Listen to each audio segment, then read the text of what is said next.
Slow motion, we're just floating in slow so ocean free, we're just floating so wild. Hello everyone, Shannon Miller with Cleaning Business Life, and I don't know if you heard, but Jeff Campbell, who is the godfather of speed cleaning, passed away just this last week, so I thought I would do a tribute post to him. And Jeff Campbell really was the man who changed how we all clean. If you have not checked him out on YouTube, I would definitely do so. I will leave the link for his YouTube channel on Speed Cleaning. And I just wanted to take a few minutes to really acknowledge who he was and how he impacted the industry. He had an enormous influence on my cleaning career and hundreds of thousands, if not millions of us. So Jeff Campbell was actually the founder of the Clean Team and creator of Speed Cleaning Method. And he passed away, ironically, on my mom's birthday, August 13th. And I was unable to locate a verified birth for Jeff, so I don't know how old he was when he passed. And I don't want to repeat or guess on that birthday. This isn't intended to be an obituary. It's just me giving thanks for someone who had a great impact on my cleaning career. And I honestly would not be where I am today without having his influence over me. And so much of what Jeff introduced has become part of how most of us train. I mean, and it's top to bottom, left to right. That was Jeff Campbell. His claim to fame, and I believe I have some of his original DVDs somewhere. I definitely have some of his books, was that he could clean a 3-story, I call them gingerbread houses in San Francisco in 45 minutes flat. He worked with a team of 3. Granted, the workforce was way different in the 80s and 90s. But before I talk about his work and his impact, I want to be clear about my own connection to Jeff. I didn't hang out with him. I did not know him personally, and I never wanted to imply that we had a relationship that we didn't have. But I did have an opportunity to meet him once at an industry event, and he was so generous with his time. I was just like little mousy Shannon, haha. It was more like, oh my God, you're Jeff Campbell. And we chatted. He was very polite with me, took his time, was not rushed. You know how sometimes when you come into someone who's a superstar and they usually brush you off really quick because they want to go off and do whatever they're going to do. He took an extra 20 something minutes with me just answering my questions because I had watched all of his videos. But he was very kind and very generous with his time. And he was very approachable, and I really appreciated that about him. What do I remember most about the conversation? It was mostly, believe it or not, it wasn't systems. It was strategy on cleaning for training and getting the training just right, because he worked in teams of 3 and I did not. I only worked in solos. And it's important for the industry to remain willing to answer questions. So I still get people who approach me and I answer questions. I answer questions all the time on Facebook. God, everybody and their mother has my phone number. I can't tell you how many times I've gotten a phone call and they're like, I'm stuck, can you help me? I'm like, sure, no problem. But that brief interaction mattered to me personally. I really appreciated the fact that he took the time at a busy event to answer my questions. Jeff came from the corporate world. In the late 70s, he decided he wanted to have a different life. So he left corporate purgatory, as someone who was just on the podcast or will be down the queue. So he started the Clean Team, a small professional house cleaning company in San Francisco in 1979. I believe I was in 5th or 6th grade then. The company began with a 3-person cleaning team. Once Jeff entered the cleaning industry, he started noticing how ineffective traditional cleaning could be. People worked hard, but they often wasted time. For example, people walked back and forth instead of wearing an apron and carrying as you go. cleaning the same area more than once, moving randomly around the room. Like there's a structure you start on from left to right, from top to bottom. So when you're in a room, it goes from left to right, from top to bottom, so that you're not zigzagging all over the place. If you have any of his books, I don't have them here, but yeah, I have several of his speed cleaning books. You can get them on Amazon sometimes for like $3 or $4. So rather than accepting that's just the way that cleaning was done, Jeff began to study it, and he started to test, and then he would test more, and then he would test some again, and then he would have, oh my God, this totally worked, I'm going to test this now. He treated cleaning as something that could be observed, tested, measured, improved, and taught. Ta-da! Speed cleaning. That mindset eventually led to the clean team becoming more than a cleaning company. It became a working laboratory for a new way of cleaning. And this literally impacted the industry that we have today. What did they say? It's like $540 billion we're supposed to do, or $1 million. It keeps changing. I'm not the financial guru on that. Sometimes I hear one number, sometimes I hear another number. I'm sure I'll hear a different number at the place I'm going to before the end of the year. The creation of speed cleaning, Jeff and his team experimented in real houses under real cleaning conditions. So it wasn't a lab. It wasn't this is my training center and this is what I think is going to happen. It wasn't hypothetical. It was train as you go type of thing. And Jeff reportedly referred to this process as Dirt University. So I am not a graduate of Dirt University, which I find very interesting. They study which tools worked best. So there were some tools that were great, and then obviously there were tools that sucked. How many of us have bought tools and like, I like the commercial on it, but then when I got it and tried it, I'm like, oh, this just blows, right? Which products produced the best results and which movements were unnecessary. They looked at sequencing, like having a smaller squirt bottle instead of a larger 32-ounce bottle, where then that causes you to have trigger finger, right? When you're constantly spraying with the spray, versus if you were to use less chemicals and get your microfiber wet and just use a water with a little bit of chemical or no water at all, hence the reason for the invention of Norwex. They looked at sequencing. Where should a cleaner begin? That's how the left to right, top to bottom came out. Which direction should they move? What should they carry? What causes unnecessary backtracking? What can a cleaner improve speed without lowering quality? The system that developed became known as speed cleaning, and that began as the clean team's employee training manual. Eventually that became Jeff's book, Speed Cleaning, published in the 80s. Yep, I have those books.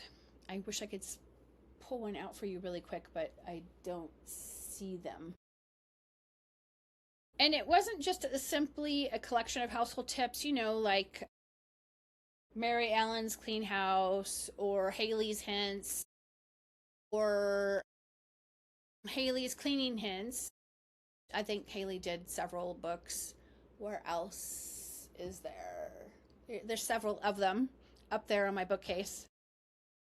It was a repeatable step-by-step system based on work performed in real homes. Jeff wasn't telling people to hurry. He was teaching them to eliminate wasted effort, right?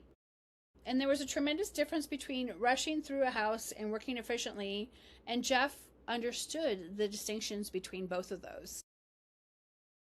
Speed cleaning taught cleaners to work systematically instead of randomly, right? System. Carrying tools and products you need so you don't continually return to the supply area, your caddy if you carry one. Clean in a consistent order. Doing the bathroom sinks before the toilet, doing the bathroom sink in the shower before the toilet. Minor details. Finishing one task or area before unnecessarily retracing your steps. Using the right product and the right tool for the surface. For example, I just saw a post the other day of someone who it was a brand new matted tile shower, and someone had taken toilet bowl cleaner and it took the finish. It was gray. Took the finish right off of the shower floor. Reduce unnecessary bending, reaching, walking, repetitive motion. Protect the quality of the clean while improving the time it takes to produce. So once you learn how to speed clean, it legitimately can shave a half hour to 45 minutes or even an hour off of your cleaning time if you know what you're doing.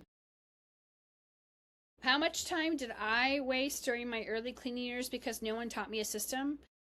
I think I just was a unicorn. I could clean faster than anybody else.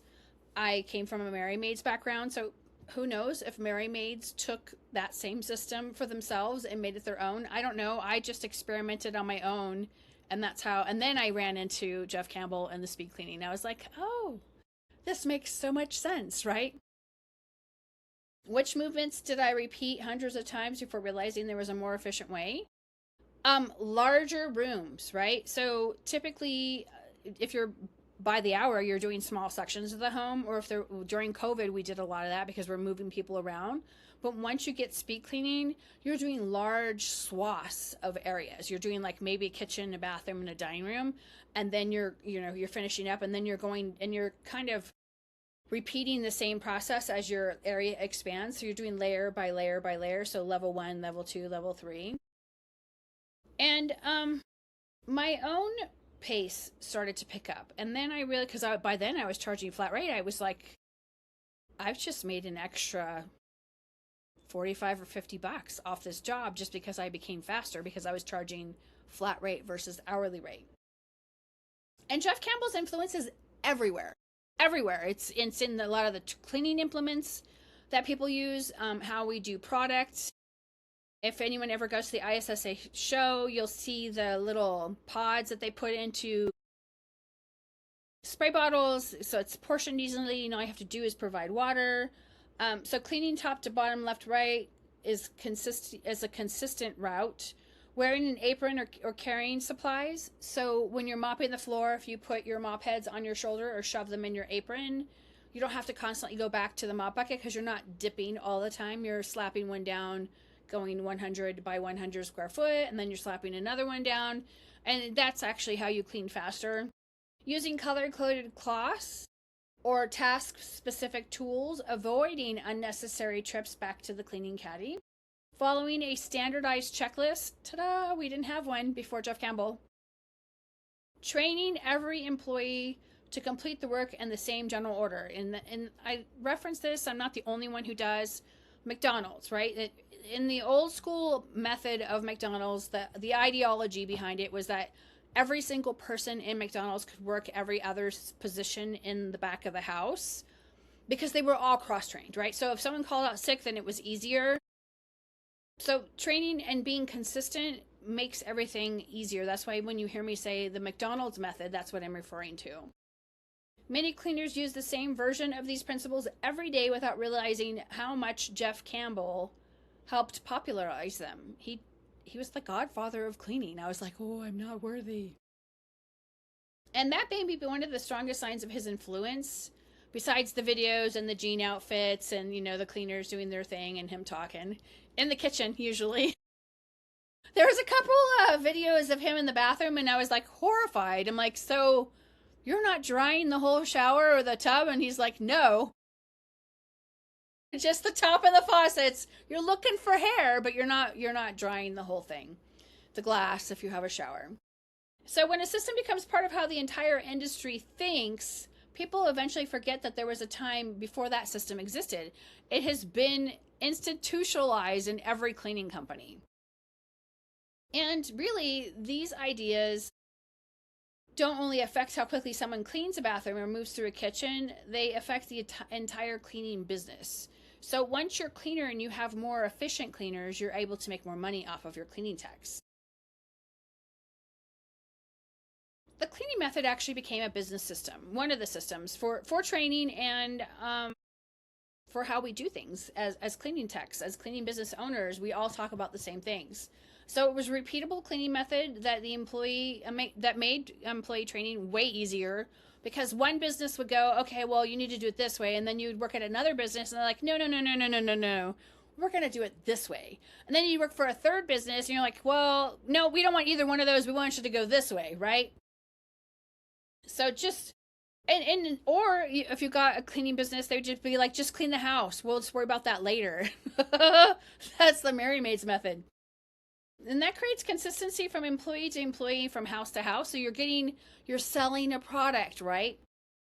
The system also gives the owner something they can observe and correct, right? So if everyone follows top to bottom, left to right, then you're not worried about it. If the result isn't right, then you can identify where the process broke down. Without a system, every employee develops their own method. It can be challenging when you have a cleaner and they come in and they have other habits, right? And there's a lot of systems that are in here. When you perform this work professionally for years, these movements add up. Efficiency is not only about saving minutes, it's also help preserve the person doing the work, because we all know that cleaning techs have a shelf life.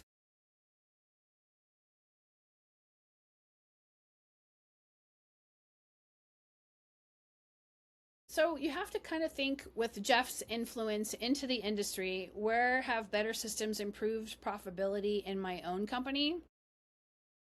So if you have top performing cleaning techs who know the top to bottom, left to right, and the 10 steps for speed cleaning, you're going to make more money off your cleaning techs, right? So then you're going to make more money, and when you're going to have more profit, and then maybe you're going to have profit share, and maybe your cleaning techs will stay around for 10 years or longer. I have a couple of them that have been with me a long time. It goes by lickety fast. I mean, cleaning habits have helped protect my body during the 16 years in the industry as well, because I'm not spraying with a spray bottle. I mean, if I was still cleaning, right? So I'm not using a spray bottle, or I'm not using the extra porta-vac attachment. Everything is done easily. I'm not putting a lot of effort in. Learning the tools that are out there that won't cause damage to get the job done is so essential for you to performing at top-notch speed.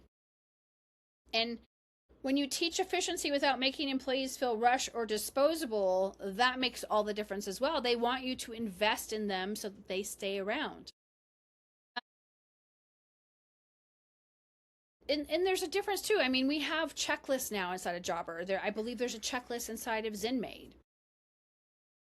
So I've spent 16 years in this industry, and I have cleaned houses, trained employees, managed teams, dealt with quality problems, and built.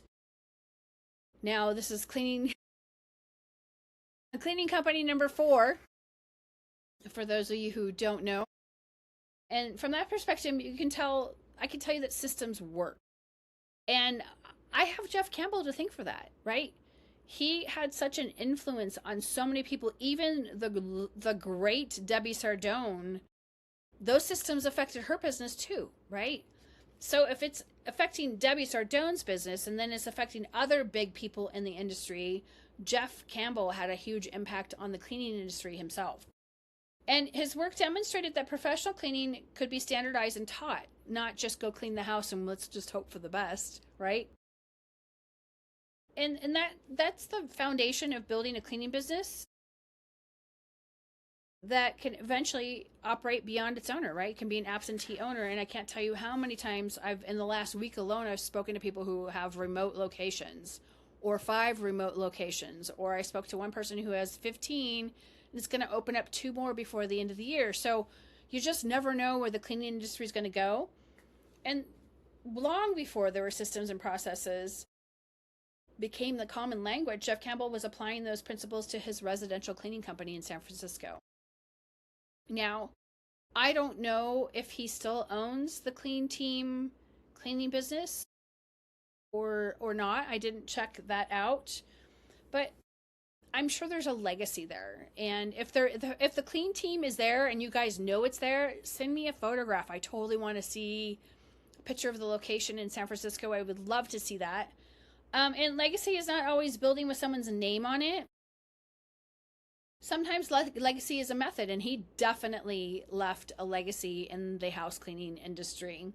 Sometimes it's a book, a training manual, a tool, or an idea that changes how people perform their work. And Jeff created something that continued helping people long after he stopped cleaning houses himself in his little jean outfits. I have a couple photos of the 90s, and I wore jeans too. The clean team and the speed cleaning system continued under new ownership after Jeff retired in 2011. His ideas are still being taught, discussed, adapted, used decades after the original system was created, way back in the late 79, 80s.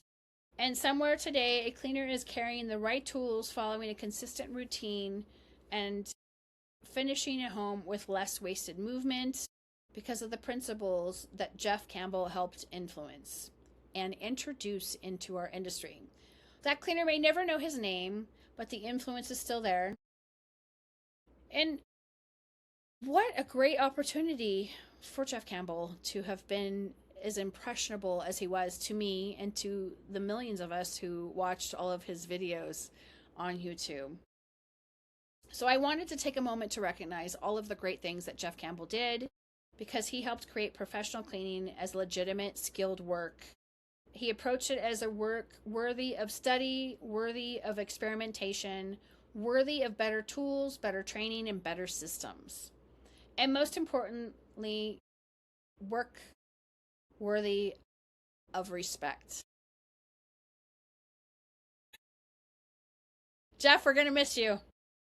He did not merely teach people to clean faster, he helped teach an industry think about differently the impact that the house cleaning industry has on America today.